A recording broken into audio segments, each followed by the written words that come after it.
Assalamualaikum warahmatullahi wabarakatuh. Salam pencerahan. Apa kabarnya pemirsa TVmu dimanapun Anda berada? Senang sekali saya Irmalia Septiana dapat hadir kembali menjumpai Anda dalam berita dan analisa. Dan seperti biasa sejumlah informasi cerdas mencerahkan akan kami hadirkan untuk Anda selama 30 menit ke depan. Untuk itu ikutilah berita dan analisa selengkapnya.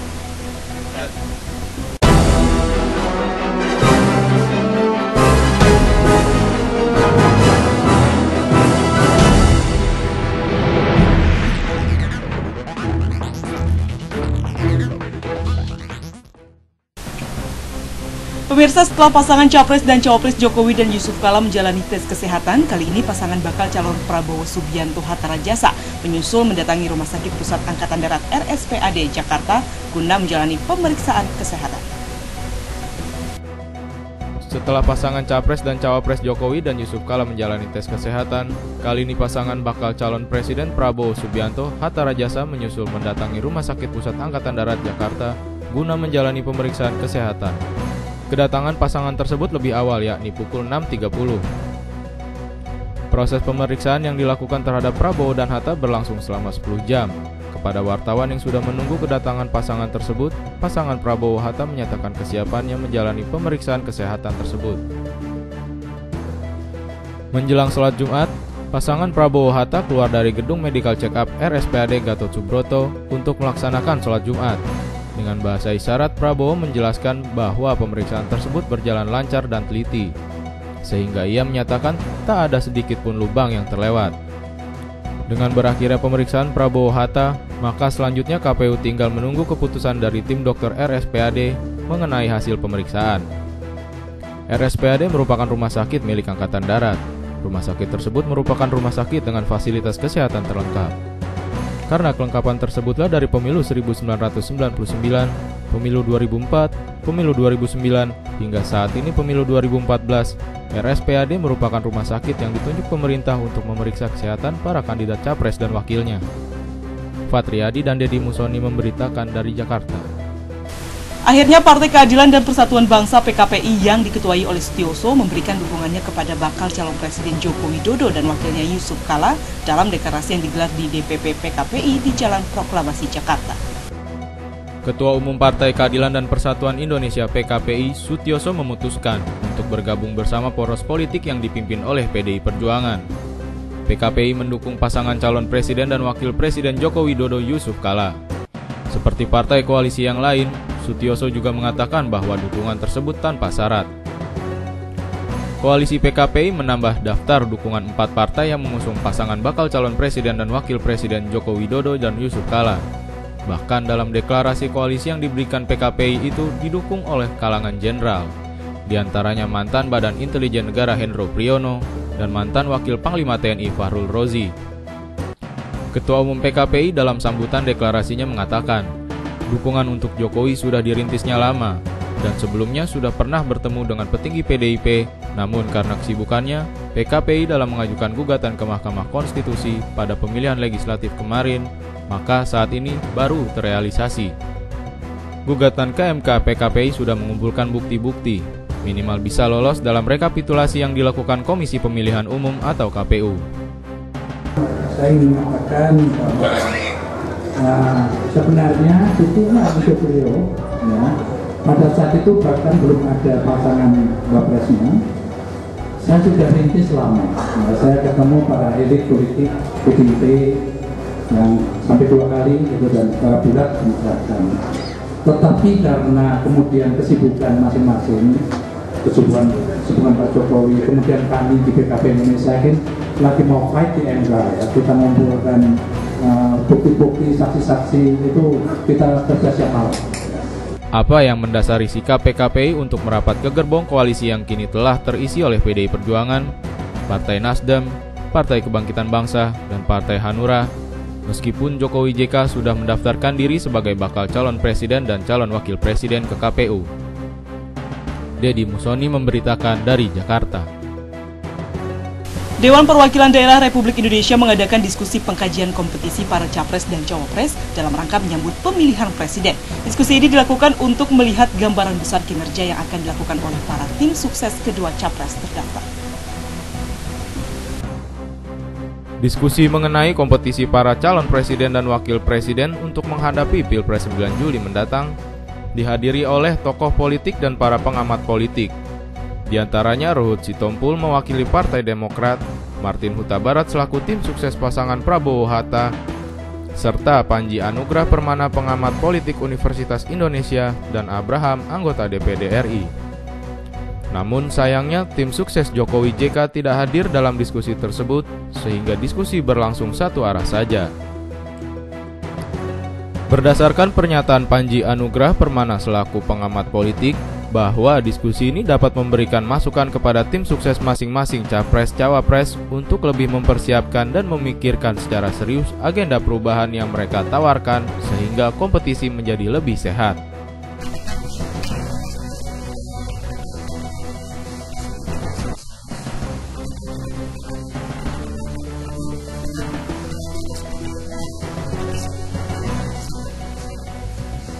Diskusi publik ini disambut dengan antusias oleh semua yang hadir dengan penjelasan para tokoh yang interaktif. Arina Nurohmah, Eko Bayu Rianto memberitakan dari Jakarta. Mengartikan sikap politik SBY memang tak mudah, meskipun Demokrat telah menyatakan sikap politiknya secara resmi di hadapan publik, namun publik menilai sikap dan hati yang ditujukan SBY berpihak ke salah satu kandidat capres terdaftar.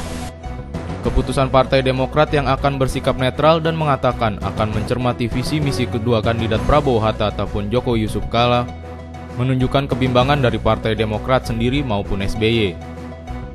Menurut Ketua Gerindra Soehardi menyampaikan, partainya sempat bertemu dengan SBY dan mengatakan bahwa bahasa tubuh SBY mengisyaratkan dukungannya kepada Gerindra. Gerindra berharap SBY mau memberikan dukungannya untuk Prabowo-Hatta. Berarti artinya pertemuan semalam dengan Pak SBY sudah menyatakan dukungan Demokrat ke Gerindra ya Pak ya? Ya, kalau bahasa tubuh tadi mengatakan demikian. Pertimbangan SBY dan Demokrat melihat visi misi masing-masing kubu dilakukan bukan karena mencari presiden yang bisa melanjutkan programnya, untuk mencari jalan terbaik menghilangkan kebimbangan di tubuh Partai Demokrat dan SBY. Arina Nurohmah, Eko Bayu Rianto memberitakan dari Jakarta. Ikatan Pelajar Muhammadiyah menggelar acara diskusi pendidikan kesehatan mengenai dampak rokok dalam dunia pendidikan. Diskusi ini bertujuan untuk menumbuhkan semangat menolak rokok di kalangan pelajar. Diskusi pendidikan kesehatan yang digelar Ikatan Pelajar Muhammadiyah dengan tema dampak rokok dalam dunia pendidikan dihadiri oleh Wakil Kemenkes Nana Mulyana, Komisioner KPAI Titi Haryati, Kemenpora Sahkian Asmara, dan juga pimpinan Pusat Ikatan Pelajar Muhammadiyah Muhammad Iqbal. Acara ini dibuka dengan pemaparan dari Wakil Kemenkes mengenai dampak rokok yang sangat mengganggu kesehatan. Foto-foto mengenai resiko penyakit yang ditimbulkan rokok pun diperlihatkan secara gamblang kepada peserta diskusi. Ketua Pimpinan Pusat Ikatan Pelajar Muhammadiyah Muhammad Iqbal menjelaskan bahwa IPM sedang fokus pembinaan, pencegahan dan pendampingan terhadap bahaya rokok, khususnya kepada pelajar Muhammadiyah. Sedang fokus dalam pembinaan dan pencegahan serta pendampingan dalam advokasi tentang bahaya rokok. Yang mana sekarang Muhammadiyah juga telah mencanangkan bagaimana gerakan generasi muda, bahkan Muhammadiyah ini untuk bisa bebas dari rokok. Pertama, kita harus mulai dari generasi mudanya Muhammadiyah, utamanya IPM. IPM sebagai basisnya Muhammadiyah, pelajar Muhammadiyah, 7 juta generasi kita Muhammadiyah yang terdiri dari sekolah Muhammadiyah di seluruh Indonesia, ini harus bisa dimulai untuk bisa menjauhkan narkoba dari awalnya rokok dulu, mencoba untuk dijauhi. Sehingga dengan acara ini kita berharap kader-kader kita IPM Indonesia ini bisa lepas dan bebas dari asap rokok. IPM juga berharap dapat lepas dan bebas dari asap rokok, khususnya di kalangan pelajar. Diharapkan setiap kader IPM bisa saling mengingatkan untuk tidak merokok, karena rokok dapat menyebabkan malas belajar dan menjauhi rokok merupakan awal melawan narkoba. Arina Nurohmah, Eko Bayu Rianto memberitakan dari Jakarta. Pemirsa, rencana kedatangan calon presiden dan calon wakil presiden dalam sidang Tanwir akan menjadi momen yang penting. Pasalnya, kedatangan capres dan cawapres ke Samarinda merupakan destinasi pertama luar Pulau Jawa.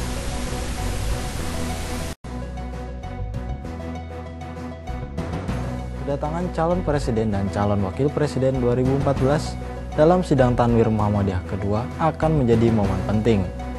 Pasalnya, selain menjadi tuan rumah Tanwir Muhammadiyah, Kalimantan Timur juga menjadi destinasi pertama luar Pulau Jawa bagi calon presiden dan calon wakil presiden. Kedatangan calon presiden dan calon wakil presiden 2014 ternyata mendapat tanggapan dari Gubernur Kalimantan Timur Awang Faruk Ishak. Menurutnya, datangnya dua calon presiden dan calon wakil presiden ke Kalimantan Timur sangat disyukuri, karena masyarakat Kalimantan Timur bisa melihat calon pilihannya secara langsung. Selain itu, Awang Faruk Ishak menambahkan dirinya akan menghimbau kepada calon presiden dan calon wakil presiden agar tetap melanjutkan program presiden sebelumnya, yaitu program Master Plan.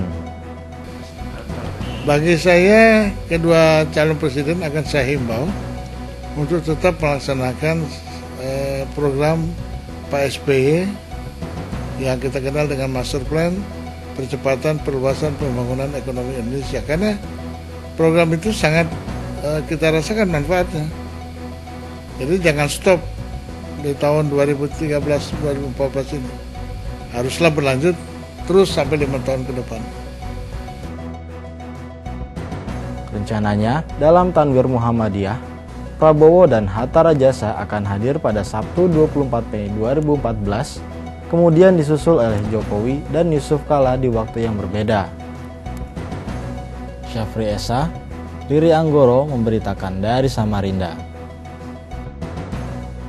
Kaum perempuan yang tergabung dalam organisasi Ortom Aisyah akan terus menyuarakan suaranya dalam Tanwir kedua Muhammadiyah. Salah satu upaya Aisyah adalah dengan mengadakan rapat konsolidasi. Momentum Tanwir Muhammadiyah kedua tahun 2014 di Samarinda ikut dimanfaatkan oleh pimpinan pusat Aisyah, yaitu dengan mengadakan rapat konsolidasi kelembagaan yang diadakan di Kementerian Agama Kota Samarinda.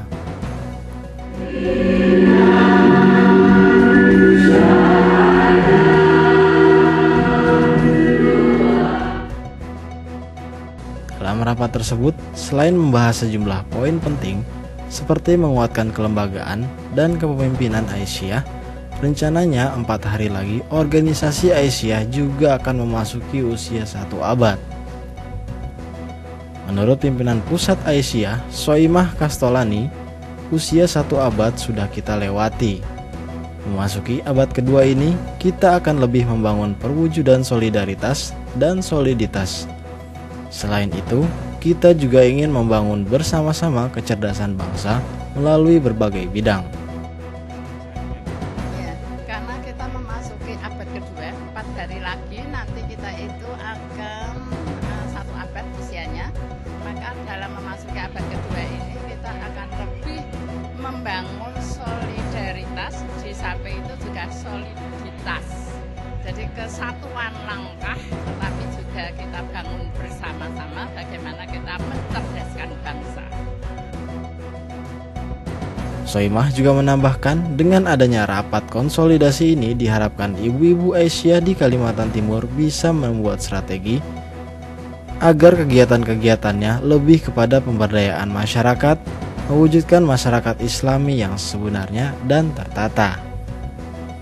Syafri Esa, Riri Anggoro memberitakan dari Samarinda. Ya pemirsa, tetap bersama kami dalam berita dan analisa karena sesaat lagi kami akan hadirkan untuk Anda informasi seputar Tanwir kedua Muhammadiyah di Samarinda.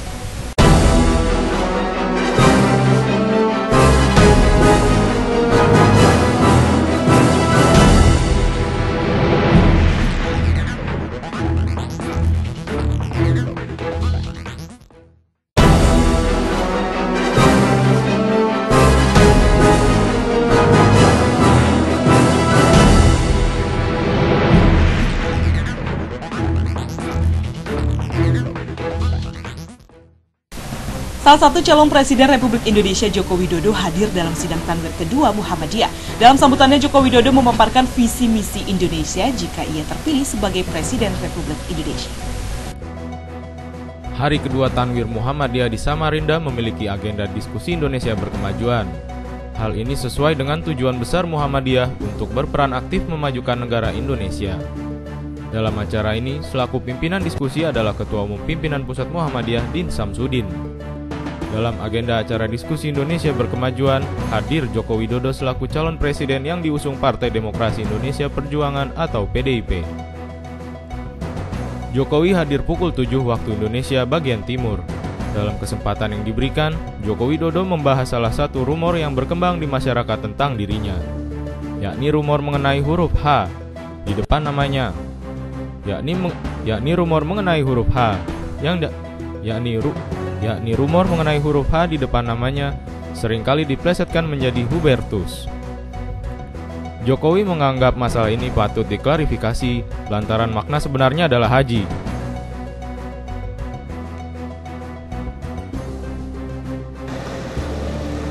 Yang pertama, saya ingin klarifikasi terlebih dahulu karena banyak isu yang berkembang di luar.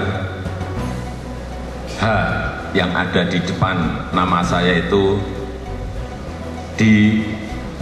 dituliskan di banyak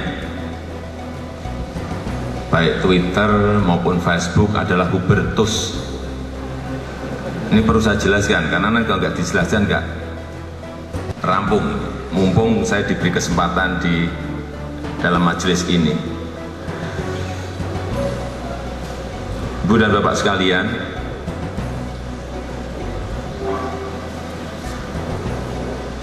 kakek dan nenek saya itu orang desa. Kalau Bapak Ibu tahu, itu kalau ibu saya itu berasal dari Boyolali, itu berada di kurang lebih 30 kilo dari Solo. Bapak saya berasal dari Karanganyar, kurang lebih juga sama 30 km dari kota Solo. Karena juga di isu juga disampaikan bahwa bapak saya itu namanya Oye siapa gitu dari Singapura. Waduh, bapak saya ini bapak saya dari desa terpencil di sebuah desa di Solo dan dibalik dari Singapura ya. Perlu saya klarifikasi pada pagi hari ini. Kemudian Bapak Ibu saya juga,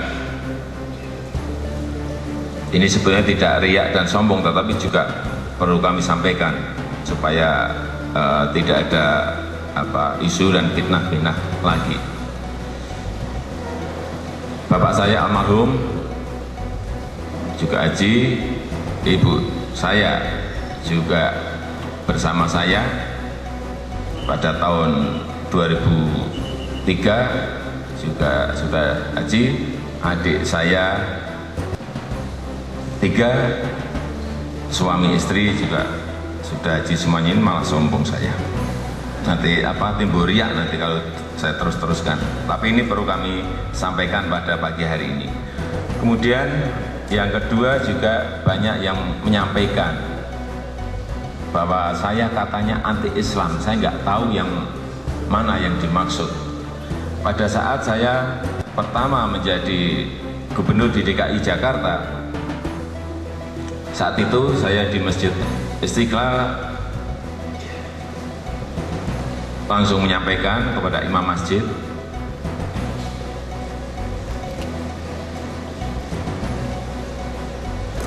saya ingin membangun masjid besar di Jakarta karena saya baru tahu bahwa Masjid Istiqlal itu adalah masjidnya pemerintah pusat. Sehingga saya sampaikan saat itu, mohon saya diberi waktu 1 tahun dan akan kita bangun masjid rayanya Jakarta, dan sebentar lagi insya Allah dalam bulan depan ini sudah dimulai di Jakarta Barat, seluas kira-kira 18 hektar. Kedatangan Joko Widodo dalam sidang Tanwir kedua Muhammadiyah juga dimanfaatkan untuk menyampaikan salah satu kepeduliannya terhadap peningkatan kualitas sumber daya manusia. Jokowi juga menganggap bahwa ada 2 hal yang perlu menjadi fokus adalah pertanian dan energi.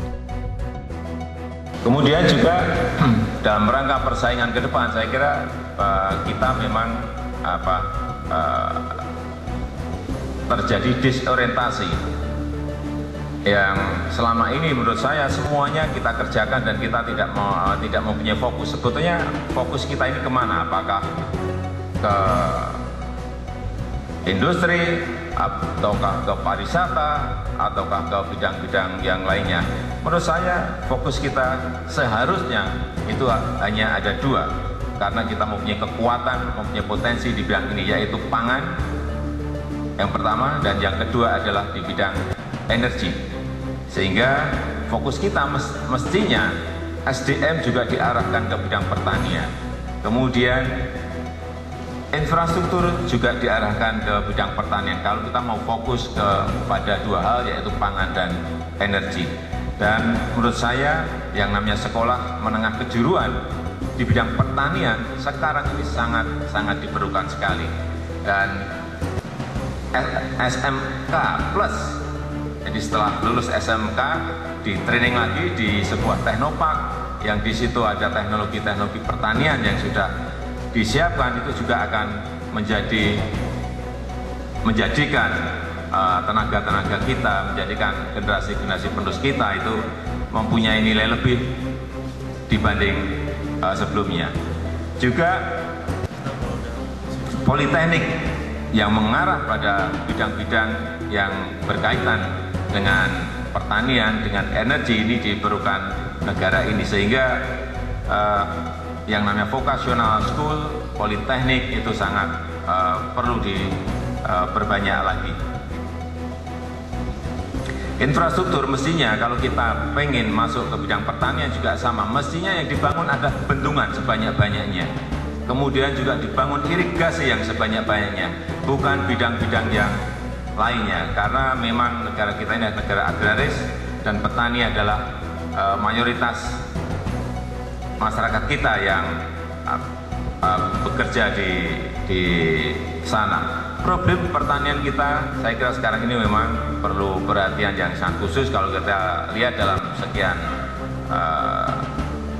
tahun di belakang ini tidak ada bendungan yang dibangun, irigasi-irigasi yang menuju ke sawah-sawah pertanian atau sawah-sawah baru juga tidak menjadi perhatian. Dan juga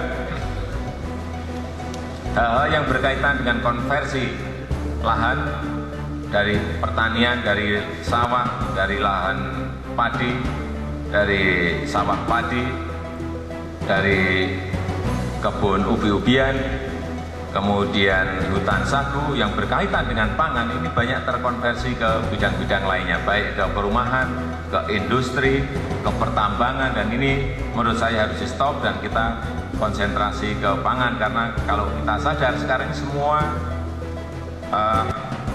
bahan-bahan pertanian kita semuanya kita import, baik yang namanya beras, buah, sayur, ikan, semuanya import. Padahal negara kita adalah negara agraris, negara pertanian, sehingga ini menjadi fokus kita ke depan agar kita tidak hanya swasembada pangan, mestinya kita bisa ekspor produk-produk pertanian, tetapi memang memerlukan sebuah konsentrasi dan fokus ke dalam bidang itu.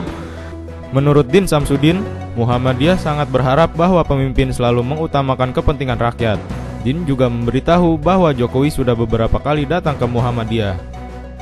Jokowi yang kepada sidang tanwir ingin saya informasikan, beliau sudah datang ke PP Muhammadiyah, kalau tidak salah 2 kali ya. Yang pertama, beliau menyampaikan pesan singkat karena memiliki program untuk menanggulangi banjir di ibu kota Jakarta, maka ingin melakukan pembebasan di bantaran kali, dan beliau tergerak datang karena katanya di pinggir-pinggir kali itu ada papan nama ranting Muhammadiyah. Maka mohon pada Muhammadiyah untuk saya tidak tahu program itu apakah sudah mulai terlaksana apa belum. Yang kedua, datang beberapa waktu yang lalu segera setelah dideklarasikan sebagai capres dari PDIP, dan berkunjung, kebetulan datang pas waktu adzan zuhur, dan saya ajak beliau untuk sholat zuhur dulu gitu. Nah, dan kemudian waktu sholat zuhur ya, setelah beliau menunaikan sholat sunat qabliyah, saya mohon untuk bisa menjadi imam, dan ternyata beliau langsung menjadi imam gitu. Hingga sebuah media menulis Jokowi imam, Din makmum. Tapi mohon maaf Pak Jokowi, waktu itu saya kurang khusyuk karena ingin memperhatikan tata cara sholat Bapak. Alhamdulillah, sholatnya dapat saya katakan sesuai dengan keputusan Majelis Tarjih Muhammadiyah. Tapi kapan-kapan nanti Pak Jokowi ya datang jangan sebagai imam saja, tapi juga sebagai makmum dengan Muhammadiyah.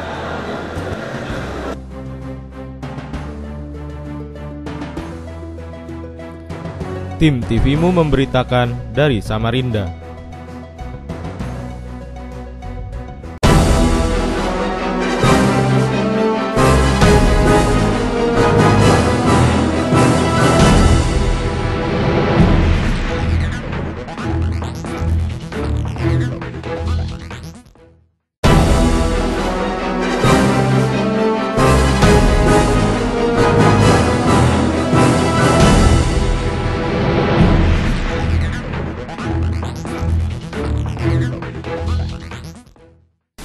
Selain Joko Widodo, Prabowo Subianto juga hadir dalam Tanwir kedua Muhammadiyah di Samarinda. Seperti apa liputannya, berikut selengkapnya untuk Anda.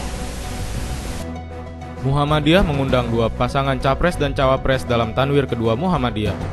Dalam kesempatan yang diberikan Muhammadiyah, diharapkan calon presiden mampu menyampaikan visi misi serta pikiran-pikiran yang dimiliki khususnya dalam Indonesia berkemajuan. Prabowo hadir setelah Joko Widodo yakni pukul 11 waktu Indonesia bagian timur. Prabowo hadir dengan didampingi oleh simpatisan Prabowo Subianto. Sebagaimana calon presiden Joko Widodo, Prabowo Subianto juga memberikan komunikasi politik positif dengan masyarakat luas sebagai calon pemilih. Banyak di antara saudara-saudara berasal dari daerah-daerah yang sangat kaya.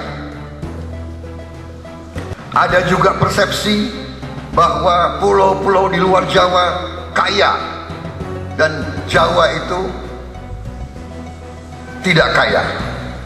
Makanya ada transmigrasi keluar. Ternyata sekarang diketemukan cadangan-cadangan gas dan cadangan minyak yang besar di Pulau Jawa.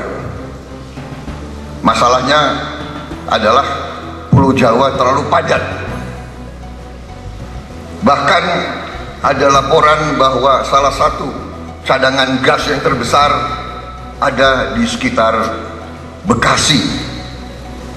Padahal Bekasi jumlah penduduknya padat sekali. Cilacap, Cepu, dan seterusnya diketemukan cadangan-cadangan yang besar. Tetapi apa yang kita rasakan? Potensi yang begini kaya, rakyat kita masih banyak sekali yang miskin. Dan katakanlah tidak miskin, tapi kita lihat bangsa kita sekarang tidak merupakan bangsa produktif. Tidak ada yang kita hasilkan, tidak ada yang kita produksi. Ikan kita impor, padahal laut Indonesia begitu luas. Ikan kita impor, garam kita impor, bawang merah, bawang putih, cabai kita impor, jagung kita impor, singkong kita impor. Saya tidak tahu bahasa Kalimantan singkong itu. Gaplek kita impor. Kita tidak bicara mobil, kita tidak bicara motor, kita tidak bicara komputer, kita tidak bicara smartphone, kita bicara hal-hal yang sangat mendasar. Pangan saja kita impor, tapi importnya hanya menunjukkan bahwa kita tidak menjadi bangsa yang produktif. Kalau 250 juta orang tidak produktif, artinya apa? Prabowo Subianto memiliki karakter tegas dalam menyampaikan visi dan misinya. Prabowo menegaskan bahwa Indonesia memiliki kekayaan berlimpah. Namun disayangkan karena faktanya banyak kekayaan Indonesia dijual tanpa diolah. Hal penting yang perlu difokuskan adalah berusaha untuk menjadi bangsa produktif, guna mencapai kemandirian dan kemaslahatan bersama. Din Samsudin menganggap bahwa Prabowo Subianto memiliki jiwa kepemimpinan yang mumpuni. Hanya saja satu kekurangan dirinya, bahwa belum memiliki ibu negara. Demikian candaan yang dilontarkan Din Samsudin di tengah-tengah penyampaian visi misi Prabowo Subianto. Terima kasih atas nama kita semua pada Bapak Prabowo Subianto, calon presiden yang telah memaparkan visi, misi, dan pikiran-pikirannya. Saya pribadi sudah mendengar pemaparan ini kali ketiga atau keempat. Namun harus akui, presentasi Pak Prabowo tidak membosankan. Bahkan dari kali ke kali saya lihat ada improvisasi, ada perkembangan dari cara beliau menyampaikan. Kali ini saya amati tadi, beliau mampu memadukan dua gaya dari dua presiden, yaitu retorika presiden pertama dan gestur gerak tangan dari presiden terakhir. Dalam sebuah pertemuan dengan pimpinan ormas-ormas Islam, beliau menyampaikan hal yang sama. Ada sebuah pertanyaan, mohon jangan marah sama saya nanti. Ini bagus sekali konsep Pak Prabowo, tapi ada satu yang kurang. Boleh Mas? Belum lengkap kalau belum punya pendamping ibu negara. Jawaban beliau waktu itu coming soon. Inilah yang kita tunggu-tunggu, dan tentu akan lebih elok nanti ketika foto bersama di depan Istana Merdeka, Presiden sudah didampingi oleh First Lady-nya. Selanjutnya ada catatan dari Profesor Malik Fajar, saya silakan. Seluruh peserta Tanwir kedua Muhammadiyah menyambut meriah kehadiran para capres dalam menyampaikan pikirannya. Oleh karena itu, Din Samsudin berharap agar Persyarikatan Muhammadiyah mampu menjadi pemilih cerdas pada 9 Juli mendatang. Tim TVMU memberitakan dari Samarinda. Ya pemirsa, tayangan tadi sekaligus menutup jumpa kita dalam berita dan analisa kali ini. Saksikan terus berita dan analisa hanya di TVMU. Saya Irmalia Septiana dan seluruh kru TVMU yang bertugas pamit undur diri dari hadapan Anda. Sampai jumpa, salam pencerahan dan wassalamualaikum warahmatullahi wabarakatuh.